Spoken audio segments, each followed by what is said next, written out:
Taigi turime čia N52 ar 51, žodžiu, neesminis esmė, kad valvatronikas ir čia turim tokį nedabaigtą rinkti dalyką.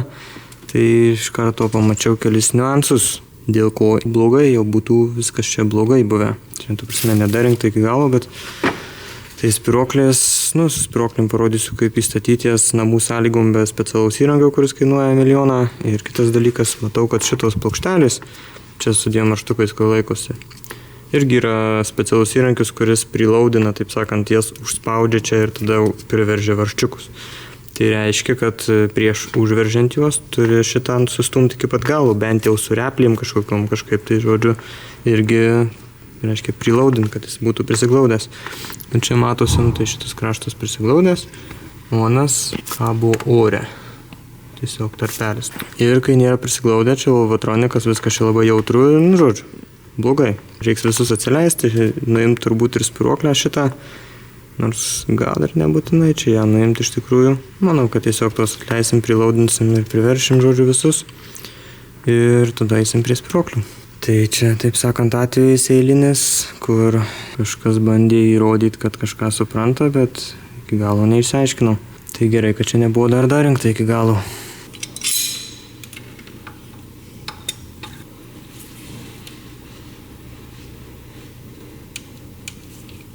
Taigi turime šitą spiruoklytę. Jie reiškia, čia reikia įstatyti. Jinai labai priešinasi. Tai aišku, pirmiausia, užsimetam ją šičia ir nestatom ten ant koromislų, kur iš anos pusės turi atsiremti. Vėliau statysim. Nors jei pažiūrėjau šitą pusę nelabai statysiu vėliau, tai turbūt teks iš karto. Tai čia toks pimpukas yra, kuris gali trukdyti uždėti paskui. Tai galimai tada mes dėsim iš karto. Čia bus sudėtingesnis variantas dar. Iš karto ten maždaug į ten, kur turi būti. Reikia pasižiūrėti, kad ant koromislų atsigultų ten, kur reikia. Aišku, paskui galim pataisyti. Svarbiausia misija tai yra prisisukti, reiškia taip, kaip šitas yra prisuktas. Tai pasimam 2 raktelius. Kišom čia prailgintoje, supranti. Bim, bim, bam, bam. Ir dabar principas toks, kad tiesiog lenkiam žemyn. Tik tai greičiausiai nesutaps skylė. Jo, jinai nesutampa.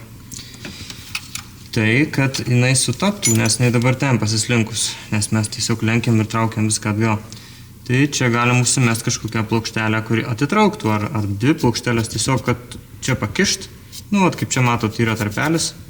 Tai tą tarpelį įkišt tiesiog iš abiejų pusių čia. Ir tada jinai nepasislinks atgal ir skylė sutaps idealiai. Na ir turim čia tokių porą random dalykų, kurie panašaus storio ir pabandom kažkaip čia taip pat juos įdarbinti. Būt gerai, kad jie laikytųsi patys, aišku, bet nereikia norėti per gerai. Dar čia gali būti, kad ir trukdys man biškį jo. Šitie biškį yra per aukšti, reikia mažesnių galikų. Įtaisim čia tokius mažiukus ir žiūrim, ką turim. Ogi turim perfect match. Visai gerai būtų dar viena ranka, bet žodžiu, dabar pasižiūrim dar, ar tos spiruoklės įšokia ten, kur reikia. Gal tada man nereiktų čia daugiau galvot kažko tai taikyti ir tų spiruoklių dėliot. Taip, viskas vietoje. Galime pasirengti kažkaip tai tą daryti užspaudimą su viena ranka. Šitos jėgelės nemažai yra visai, sakyčiau taip. Žiūrim, kas čia mum gausis.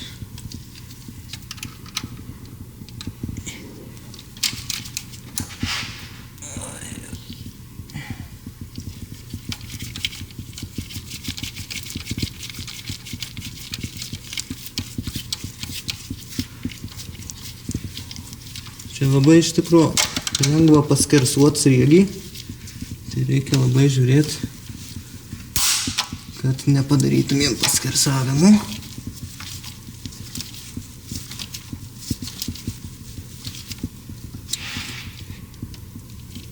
Čia biškį iššovė. Norėjau sakyti vieną pusę, bet abi pusės iššovė. Nieko tokio įstatysim vėliau. Dabar vis tiek esmė yra prisisukti. Šiaip dar reikėtų susitepti tą sriegį, nes čia ta galva išplauta. Tai žymiai lengviau, kai nėra tepalo pagadinti dalykus, sriegius. Ok, dabar tada reikia mums išsitraukti tas spyruokles, atstatyti į vietas, nes jos abi iššoko. Aš šiek tiek sukilau į viršų. Tiesiog čia būtų žymiai patogiau, jeigu būtų kažkas, kas užspaustų arba prisuktų. Nu, reiškia, 2 rankų darbas čia, kad nepakiltų tas spyruoklė, kad nepasiskarsuotų, nes čia su viena ranka visaip taip atsitiko ir dabar tiesiog biškį daugiau darbo, nes jau tos spyruoklės buvo įstatytos, o dabar reikia jas įstatyti iš naujo. Tai arba vėl apsileisti čia reikia ir bandyti iš naujo, arba įstatyti atskirai. Nes aš anksčiau tai visada neįstatytas jas prisukdavau, kad lengviau būtų užspaust ir tada tik tais atskirai tas įkabint spyruoklės į kronusus. Tai tą dabar ir bandysim padaryti. Ir aišku, šitus speiseriukus galima bus išimti, bet prieš tai galim dar biškį labiau čia prisukti. Na ir šitų čia jau nereiks. Dėsim kitą spyruoklę. Bet pirmiausia įkabinam dabar tuos ir tada bus čia jau baigtas reikalas. Tiesiog už čia paėmė ir ją lenki į vietą. Iš tikrųjų, čia nėra ką nedaugiau ir galvot, nes matau, kad čia viskas veiks. Tai paimti biškį reikia normaliau.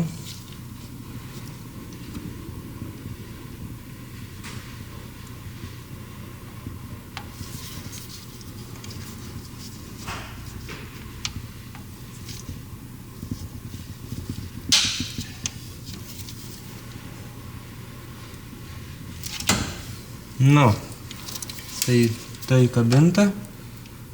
Griebiam šitą. Gal didesnis replis būtų patogiau šitos, bet esmė, kad tokio tipo replis. Tai visai gerai čia veikia. Prožiką pasistatom patogiai.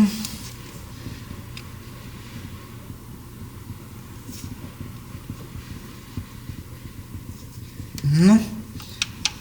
Promesas krenta gaidžiukas. Gerai, jau kitas replis. Taip, su šitom turėtų eit kaip bitutį. Čiukšt. Tada. Nu, o visi kiti eis sklandžiai kaip iš pypkės, nes dabar jau tiksliai prisiminiau, kaip aš viską darydavau. Bet jo, principas toksai. Aišku, reikia įjungti smegenis, nes kitu atveju tai čia gali pražaisti visą dieną prie vienos tos spyruoklės. Gal kažkam bus naudingas tipsiukas. Ir aišku, čia yra daugiau visokių dalykų, kuriuos reikia žinoti ir nesuklysti. Vien šitie 2 tipsiukai, manau, jūsų nepadarys kažkokių genijum tai. Nu, žinot ką. Ties antras spyruoklės sudevelopinom Luko būdas versija 2. Pasimam dar tokią štangelę. Čia įsidedam.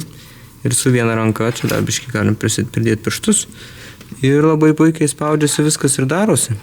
Ta prasme, su viena ranka tada gali spaust, su kita prisisukė ir viskas labai patogiai, puikiai, nieks neįslydinėjo. Aišku, reikia prižiūrėti, kad čia neišsprūstų, ypač šitas, nes šitas žiūri taip, šitas į viršų biškitais geriau prisilaiko, bet žodžiu, bet vis tiek, esmė, kad spaudžiam žemyn ir kartu ten, tada nieks čia neiššoko, irgi spyruoklės vietoj, kaip pastačiau, taip ir liko.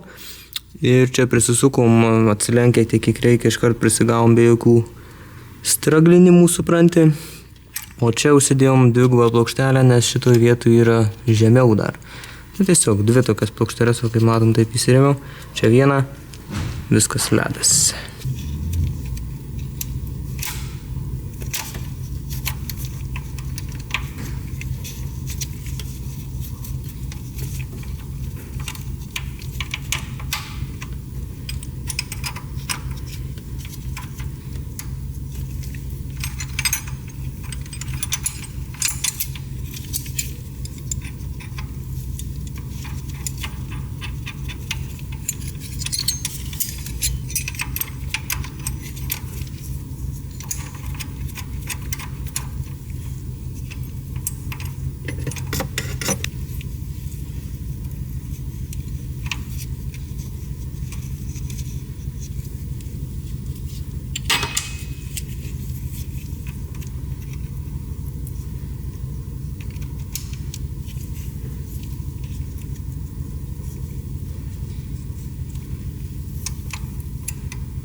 Nu ir viskas, įsitikinom, viskas gerai, viskas vietose. Šitas būdas tai iš viso kosminis. Įmanoma prasisukti ir taip, pakankamai padoriai. Gerai, tai ką užsiveržiam šį čia, tas spyruoklytės visas ir viskas. Su šitu reikalu bus baigta. Turime čia tokius 2 rusiškus filtrikus. Čia panašu, kad kažkokių sunkvežimių. Čia vėl kažkoks tais. Žodžiu, pasižiūrėsim, kaip rusai gamino filtrus, kokios šitos medžiagėlės panaudotos. Ar visai šrotas kažkoks tais, ar čia dar nustebins kokybę savo. Aš matau, kad tokių kaip ištampavo, taip ir paliko, nieko čia nevalyta. Tai čia kokybės nebus fontanai turbūt. Šitas tai visai gražiai padarytas. Nu ir ką, bandysim atsidaryti. Turiu vat įrankių, ką nes biškiai atsibodo ten tos filtrus ardyti su replėm. Pažiūrėsim, kaip čia jis veikia.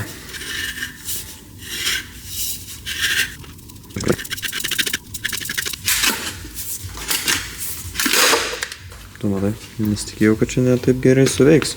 Ledas. Nu, ir turim elementą. Elementas kaip elementas. Suklijuota čia viską. Neatrodo kažkas tai blogo labai. Kas liečia sandarumus, tai čia matosi, kad vienas kraštas sandarino, kitas nelabai. Čia nežinau, ar čia prašaukia prašūna buvo, ar kaip. Čia turėtų šitas išsijimti čia. Vieną pusę sandarint. Tai čia šitą greičiausiai. Čia kaip ir buvo sandaru viskas. Čia turim spyruoklytę su vožtuvėliu, kur atsidaro, kai užsikiša filtras arba nespėja filtruoti, reiškia srautas didesnis negu filtras praleidžia. Tai čia tokia labai įdomi tarpinė įdėta, kur čia net ne tarpinė, o žodžiu, nežinau, man panašiausias dalykas, tas dalykas, iš ko mikroschemas gamina, nežinau kodėl, bet rusai daug kur naudodavo tos dalykus. Tada kitam gale turim čia vat atbulinį vožtuvėlį, kurio gumelį, kaip gumelį. Atrodo veikianti visai čianai. Ir šitas sandarint šitą galą turėjo, bet jisai toksai pusiau sandarino tiktais. Nu tai žodžiu, toksai filtras principe veikiantis. Pasižiūrim šitą.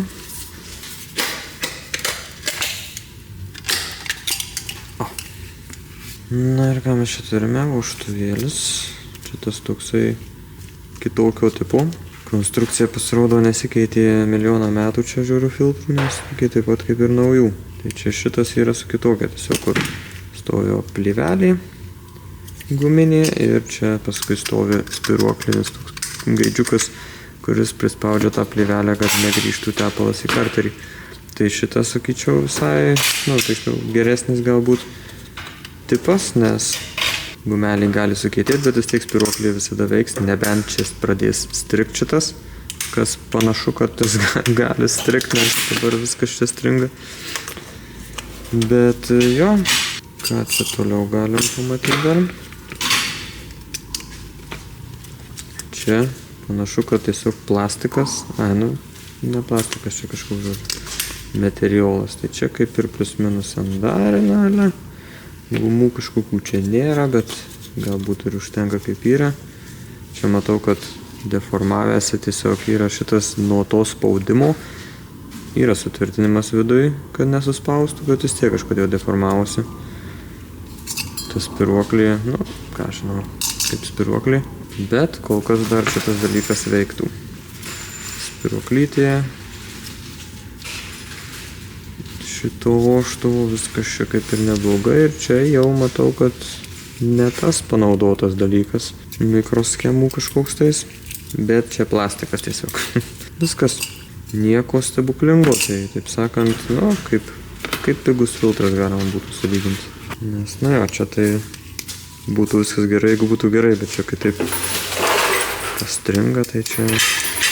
O jeigu kas nematėt, tai aš esu visą video ilgą padaręs visokių Lietuvoje nuperkamų filtrų gamintojų palyginęs, kaip kas yra, to pačio modelio. Tai galit surast galbūt nuorodėlę netgi ant ekrano arba video prašyme. Jeigu kas nematėt, ten daug naudingos informacijos. Turime tokį įdomesnį gedimą. Benziniukas. problema ta, kad užkūrus, reiškia, tiesiog dirbant ten šokinėja apsukos, gesta, nepriima gazo, ten visokie briedai. Pasijungiau diagnostiką, tai rodo, kad stipriai riebus mišinys, jisai nuliesina maksimaliai, kiek riba yra ta ir vis tiek yra per riebų. Tai čia tiesiog atjungi, pavyzdžiui, šitą žarną, tada neapskaičiuotas oras patenka, reiškia daugiau oro patenka negu mato variklio kompas ir tada nukrenta mišiniai plius minus pasidaro laisvų padorūs. Ir tai per daug to kuro gaunasi. Tai kas per lempą? Realiai visi nesandarumai siurbimo sistemui atkrenta, nes nesandarumas ant laisvų apsukų liesina mišinį ir jisai kaip tik riebintųsi kompas, jam būtų per liesą. O čia atvirkščiai, jam yra per riebų. Tai reiškia, nesandarumo tikrai nėra kažkur tais, ne tame problema tikrai. Tai ir taip ir anaip galvoju, iš kur jis gali gauti kuro per daug. Pasitikrinom kuro slėgį, čia jau biškį senokai aš jį tikrinau, bet esmė, kad iki 4 barų pakyla, išjungus siurbliuką iki 3,5 nukrenta, tai čia normalu, ten tas integruotas į baką yra reguliatorius, tai čia be grįžtamo sistema, tai žodžiu, slėgis normalus, tikrai nėra ten kosmiškai didelis ar kažkas. Tai slėgis kuro atkrenta, kad ten kažkas susikniso. Čia toliau irgi grįžtamo nėra jokio, ten nieks negalėjo užsikišti, nes tiesiog nieks čia negrįžta. Purkštukai pralaidesni sudėti, greičiausiai ne, nes tiesiog važinėjau, viskas buvo gerai ir paskui vieną kartą prasidėjo kažkokie briedai. Ir prasidėjo viskas kaip normaliai palakstė, ten prasme slalome su juo važinėję ir tada jinai užduso, ten užgrybavo, kažkas ten darosi, tai užspringu. Toliau apmąstymai vyko, iš kur dar čia gali patekti to riebalo, to kuro per daug. Principe, variklis apskaičiuoja kurą šitoj mašinoj pagal srauto matuoklį. Tai srauto matuoklį arba turėtų būti netokia įdėta, arba jinai kažkaip sugedus į kitą pusę, kas irgi, nežinau, turbūt niekad aš nesu matęs ir gal net taip neįmanoma, kad sugestų, kad jinai rodytų per daug srautų. Gal ir įmanoma, bet žodžiu, čia toks, kur paskutinį palikčiau, aišku, būtų kuo pakeisti, pabandyčiau, bet liktai, sakė keitė ir nieko nepadėjo. Tai kaip ir atkrenta praktiškai 99%, sakykim. Ir daugiau nėra čia šitam variklį dalykų, pagal ką jis apskaičiuotų kurą. Aišku, nebent galim pabandyti atjungti srauto matuoklę dar ir pažiūrėti, ar tada mišiniai susitvarko, nes jisai tada turėtų avarinį režimą įjungti, pagal kurį irgi turėtų tas avarinis režimas panašiai dirbti, ar ten panašiai, bet kai kurie variklio kompai nesupranta ir nešis nedirba. Žodžiu, čia jeigu ką aš tą pasibandysim, bet ką dabar toliau aš žiūrėjau, tai kilo man klausimas, ar bako alsoklio sistema sandari. Nes logiškai mąstant, iš bako garai, tai principe, degus yra, jie riebina mišinį. Tai jeigu bakas, tarkim, nesandarus, tarkim, kad ir kamštis atsuktas bako užpylimo, tai per ten gali patekti oras, jisai patenka į baką, jisai prisiskverbia tų benzino garų ir per alsoklio sistemą ateina į variklį, čia per tą anglinį filtrą, žodžiu, ir variklis siurbia tą orą su kuru, principe, riebinantį dalyką. Tai logiška, kad galėtų ir toksai bairis būtų. Tai ką aš padariau, tiesiog atsijungiau čia iš anglinio filtro, kur išeina tą žarnelę ir papučiau čia oro. Ten, aišku, užsuktas bakas yra kamštis viskas. Ir kažkur girdisi, kad labai leidžia. Kas tikrai neturėtų leisti, nes alsoklis bako tam ir padarytas čia į variklį, kad niekur kitur neišalsuotų iš bako, tik tais į variklį, kad reiškia neterštų gamtos, panašiai ten dalykai. Tai žodžiu, kažkur yra kiaura. Ir ką mes dabar pasijungsim čia orą, kokią pusę baro, tiesiog atpūstų pastovė čia man tą vamzdelį ir eisiu aš ieškoti su savo ausim, kur ten šnypščia. Oriukas paleistas, einam ieškoti.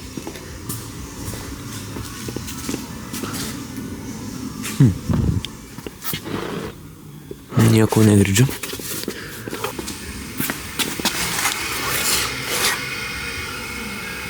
Kažkas čia girdisi prie galinio ratų, bet kas čia eina toj vietoj, net nežinau. Jau čia ten reiks išsiardyti. Iš viršaus prieima prie bakų, gal ten kažkas. Palaukit, čia turbūt yra kažkur tas bako alsoklio bobikas toksai dar turėtų būti puslė tokia. Gal ten kažkas ir yra. Žodžiu, jau čia reiks kelt mašiną ant keltų. Tai update'as toksai, kad čia, žodžiu, yra Amerikonas su savo dzalbajobna bako soklio sistema, kur super turbo overcomplicated yra viskas padaryta jau ant tiek, kad tiesiog wow. Ateina čia kažkokie laidai, 4 ten į tą soklio dalyką, jis kažką čia matuoja, slėgius kažkokius, kažką susiknisa čia jos, žodžiu, čia visose mašinose iš Amerikos, žodžiu, bairiai. Tai visokių čia bakų pridėta, visas kampas prigrūstas. Tai esmė, kaip ir išsiaiškinau, kad čia galima šitą dalyką greit patikrinti, ar dėl to čia gali būti. Tai tiesiog atjungus ir užglušinus, kad negalėtų jisai čia patraukti. Nes čia, kad kiaurai prasipučia, tai vėl nežinau, ar čia gal taip turi būti, čia, kad kas ten suprasti čia, žodžiu, tą sistemą, kaip čia turi veiktinai. Bet čia užglušinus turi susitvarkyti mišiniai. Nesusitvarko, nepadeda. EGR žiūrėjau dar, galbūt sakau, išmetimo dujas praleidžia į siurbimą, tai irgi paaiškintų, kodėl mišinys pariebėja, nes tiesiog išmetimo dujas atvaro, mažiau oro, labiau sudegusio, be deguonies oro ir taip gaunasi, kad mišinys pariebėja pagal tą gaunamą orą. Nors iš kitos pusės srauto matuokliai nematys didesnio kiekio, nes išmetimo dujų privarys vietoj to, tai irgi kaip ir neturėtų labai ten įtakoti. O čia įtakoja stipriai, apie 30% jisai liesinasi, kad normaliai dirbtų. Tada kitas variantas - šokęs degimas, tai dabar čia pusiaukelį link to aš dabar irgi gali įtakoti mišinių pasikeitimą. Tada čia dar pamačiau, kad trynėsi išmetimą langozondo laidukas. Tai aišku, gali irgi bairiai visokie čia darytis, bet kadangi čia yra 2 zondai, katalizatorius yra, antrinis zondas jis tiesiog atsilieka, bet rodo irgi mišinį. Principė, tai jeigu gerai veikia katalizatorius, tai jisai atsilieka labiau, jeigu neveikia, tada neatsilieka, žodžiu. Tai galima pagal antrinį zondą žiūrėti mišinį, kaip rodo pirminis zondas, ar jis grybą rodo ar ne. Ir žiūrint pagal tai, pirminis zondas viską normaliai mato, reguliuoja ir viskas gerai. Tai nors radau aš ten prasitrynusį lygtais biškį laiduką, bet tikrai nemanau, kad ten problema. Tai aišku, ten sutvarkysim, bet vis tiek dabar dedu daug vilčių į diržus. Arba kitas dalykas, dar srauto matuoklį. Šitokių labai panašių srauto matuoklių buvo bent 2 variantai ir ją keitė. Nors ir sakė, pakeitus nesusitvarkė, bet gal netokią įdėjo ir gavosi, kad iš blogos įdėjo į gerą, bet netokią. Žodžiu, tiesiog reikia atmesti variantus. Tai tuos srauto matuoklių užsakiau tiesiog iš RRO abu variantus ir tokią, ir tą kitokią. Tai kad tiesiog atmest dalyką ir į tą laiką čia žiūrim dar kitus dalykus, nes dėl ko gali suktis tas mišinys pariebėti. Dėl ko kompas gali galvoti, kad reikia duoti daugiau kuro. Srauto matuokliai šiuo atveju pirminis dalykas yra, o toliau, nežinau, kažkas turi išsiurbti tą orą, kur pamato srauto matuoklį, tai jis turi nepatekti visas į variklį, bet turi kažkas dar išsisiurbti tą orą pasimti. Nieko nėra, kas vartotų orą, tai irgi atkrenta tas variantas. Tai aišku, degimas, jeigu stovėtų velinėlis kažkuris, tai jis blogai, tai gaunasi, kad jisai kaip ir tą orą patraukia kažkokį kiekį, bet pagal tai, kaip suprogramuota, jis turėtų tą kiekį ten variklis paimti. Bet kadangi velinėlis kitaip stovi, jisai netaip efektyviai veikia ir gali to oro mažiau ar daugiau paimti ant žodžių, negu kad buvo optimizuota iš gamyklos, jeigu jisai dabar neoptimaliai stovi. Labai realus variantas, pažiūrėsim, nes daugiau šiam momentui ir nieko nesugalvoju. Tai srauto matuoklė ir degimas kaip stovi. Dar čia yra tokių labai briedinų dalykų pridaryta, žodžiu, su šitą visą sistemą aplinkui variklį, kur yra, kurios principė nereikia varikliui, bet yra tik tokia papildoma, kai kurie dalykai ten gelbėja kažkur tais, kai kurie tiesiog lempa kažkokia yra ir tiesiog bręstanti problema. EGR-as kaip ir atmečiau nuo savo variklio turbininio, permečiau, nes aš nenaudoju, ten jo nereikia, tai tą vožtuvą permečiau, nieks nepasikeitė, tai tikrai ne vožtuvas bus. Tada čia yra dar sklendės įsiurbimo kolektoriui, kur, ranerių ilgį keičia. Tai aukštai sukiais, žemiai sukiais, kad būtų daugiau niutonų, taip sakant, iš to pačio setupo. Tai yra prailginami raneriai žemai sukiais, patrumpinami aukštais. Tai tos sklendės valdosi vakumu. Eina tas vakumas čia, į tas sklendės. Čia yra per trišakis eina čia į kažkokį bobiką, kuris išsiaiškinausiai, kai yra vakumas, jisai susijungia kontaktas. Reiškia, kompas mato, kad tikrai aktyvavo sklendės. Nu, toksai kaip ir dalykas, bet sugenda ir nesuprasi, kur ieškot galų. Aišku, ten įsigilini, supranti, kaip veikia, bet iki tol, šiaip, ta prasme, sistema sudėtingesnė gaunasi be reikalų praktiškai. Toliau turim sensorių. Čia dar ir parašyta boost sensor, viską čia supranti, tikrai gali pagalvoti, kad čia vakuumą tiesiog, įsiurbimo kolektorius, kaip MAP sensorius yra. Pasirodo, kad šitą patį sensorių naudoja ir kaip MAP sensorių kitiem varikliam, bet šitam varikliui jisai naudojamas yra kaip atmosferos slėgis. Tarkim, į kalnus įvažiuojam, atmosferos slėgis pasikeičia ir pagal tai kompas kuro mišinį pareguliuoja.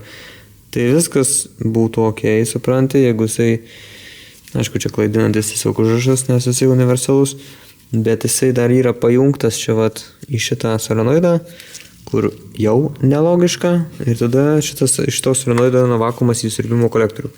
Tai vėl belia kaip klaidintis dalykas, nes tu prasme tu jau tada įsitikinęs kaip ir, kad jisai MAP sensorius yra tiesiog, bet kam jisai eina per solenoidą. Tai žodžiu, mindfuckas visiškas. Iki galo neradau informacijos, kodėl taip yra padaryta, bet principė, kol neveikia šitas solenoidas, tai jisai matuoja atmosferos slėgį, nes tas portas nueina į solenoidą ir jisai alsuoja čia į lauką. Tai jisai mato atmosferos slėgį. O čia, kam šitas yra padarytas, tai aš spėju, kad yra padarytas kaip pasitikrinti, ar sensorius veikia. Tai tarkim dirba variklis, čia jisai mato tą atmosferos slėgį, alsuoja per tą solenoidą ir tada variklio kompas, gerai, pračekinkim, ar veikia šitas daviklis.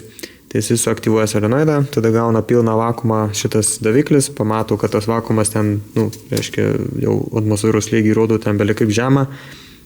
Tada vėl šitą uždaro solenoidą ir, gerai, veikia, patikėsiu šį kartą. Ir toliau jisai matuoja atmosferos slėgį. Tai aš manau, kad jis tai veikia, nes kitaip absoliučiai nėra jokio kito paaiškinimo, kodėl tokį briedai čia pridaryti, žodžiu. Tai šitas dalykas bet kokiu atveju veikia, čia nebent kažkas pajungė kitaip negu buvo, bet kiek išsiaiškinau, čia viskas yra šiaip gerai pajungta ir taip turi būti, kas, žodžiu. Mindfuckas be reikalo pridaryta pievų. Čia bako alsuoklis, tai čia standartinis etapas šitoj vietoj, čia variklio skyriui, kur eina į tą kanisterį, anglinį filtrą, garai bako ir tada per šitą vožtuvėlis pulsais atiduoda po biškį iš bako tuos garus į siurbimo kolektorių, kad tiesiog nesmirdėtų, neterštų gamtos ir taip toliau. Tai tik tai, kad visa ten arkoje ta dalis, kur sukištas visas brudas krūva mėšlo ten, kur visiškai, žodžiu, nežinau, kam ten tai padaryta, aišku, reguliacija tiesiog sugalvojo kažkoks briedis ir turėjo dėti ir iki šiol deda amerikietiškose mašinose žymiai griežtesnę bako alsuoklio sistemą. Tie dalykai čia atmesti jau kaip ir, tai galim jau dėl jų kaip ir ramiai gyventi. Aš tikiuosi, kad iki galo išanalizavau ir tikrai nieko nepraleidžiu. Tai realiai čia, atsimetyti visi dalykai, visa krūva šai. Visas viltis dedam į degimą arba srauto matuoklę, arba dar kažką, ką sugalvosiu galbūt ateityje. Degimas stovi gerai. Visi šansai į srauto matuoklę. Turime ją, tą supranti, nieko čia neišspręsta, bet gavom už tai srauto matuoklių krūvą. Ir turim long term kuro korekcija 20%, čia yra maksimali, daugiau visiškai nekyla. Tai dar iš short termo jisai dasidaro dar 10%, tai viso 30% yra per riebų. Šiaip dar kas įdomu, tai kaip jautriai reaguoja srauto matuoklį į kažkokį pakitimą. Pavyzdžiui, ištraukiau iš dėžės, pridėjau čia kažkaip tai 2 pirštus ir korekcija dar didesnė. Kai būna užsideda sportinį filtrą tiesiai ant srauto matuoklis, šiek tiek pasikeičia tie srautai, kai oras ateina į ją ir, žodžiu, pasikeičia mišiniai, biškai susiklys gali reikalai ir labai dažnai tai būna. Tiesiog srauto matuoklis labai jautrios, kur jos gyvena. Na tai turime čia porą šrotinių matuoklių. Čia yra mėlynas lipdukas, čia nėra mėlyno lipduko. Kodas yra FP39 ir kitos yra FS1E. Čia iš Primasy, bet esmė, kad eina tokios pačios pagal kodą ir metų ir to žodžiu. Tai čia turim identišką matuoklę. Tai tiesiog šitą užmesim pasitikrinti, ar nėra bloga jinai. Ir tada šitą užmesim, nes šiandien kitokius turėtų parametrus siūsti. Ir irgi turėtų pasikeisti. Tai pasižiūrim.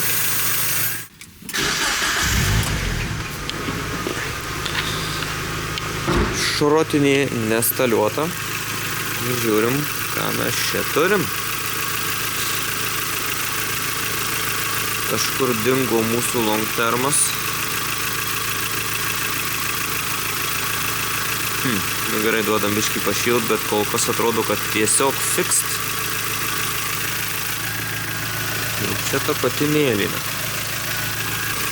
Čia rodo mūsų kuro mišinį, tai principė zondas nuo 0 iki 1 volto rodo, kad tas narrow bandas, tai už tai šokinėja, nes jis tikrinasi pastoviai, ar veikia sistema. Ir tuo pačiu pastoviai koreguoja, už tai čia šokinėja mišinys plius minus, bet principė ten keliuose procentuose, jeigu šokinėja, tai galima sakyti, nu tiesiog vidurkį išvedi, reiškia, kaip čia matom, dabar yra 0. Tai čia short terme visada principė turi apsistoti ties to 0.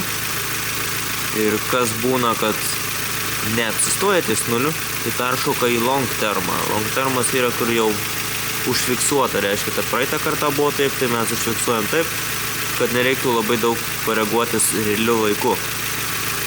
Tai čia, kaip matom, minus 3 procentai plius minus, tai žodžiu labai tvarkinga korekcija. Taip išeina, kad buvo brokuotam matuoklį.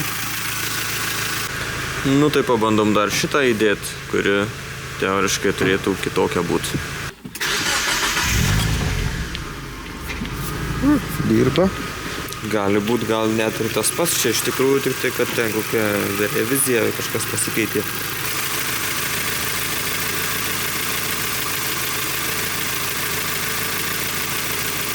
Žodžiu, viskas čia gerai. Gera ir šita ir ana matuoklė. Abiejos kaip ir tinka. Šita tai iš vis long termas į 0. Ai, nu, biškai pliusinas iš čia kažką. Bet galima sakyti, kad jos yra identiškos ir tiesiog viena kitai pakeičiamos. Visgi internetas melavo vėl. Nes greičiausiai tiesiog kažkas tai gavo blogą matuoklę, vat kaip šiuo atveju. O ne, šita bloga. Ir gavosi, kad įdėjus blogai, suprantai, atrodo, vajazau, čiagi jinai netinka. Aišku, toli gražu ne visi atvejai čia, bet šiuo atveju tas pats daiktas. Dar ant apkrovos reiks pasižiūrėti, kokie tie mišiniai, bet manau, kad čia viskas bus ledas. Na ir gavome pačiupinėti dar ir originalią matuoklę. Nežinau dabar, kuri jau čia yra, bet žodžiu, kur buvo mašinai ir kurią pakeitė į tą kitą, kuri bloga yra. Tai aš ją irgi pasibandžiau, jinai irgi bloga.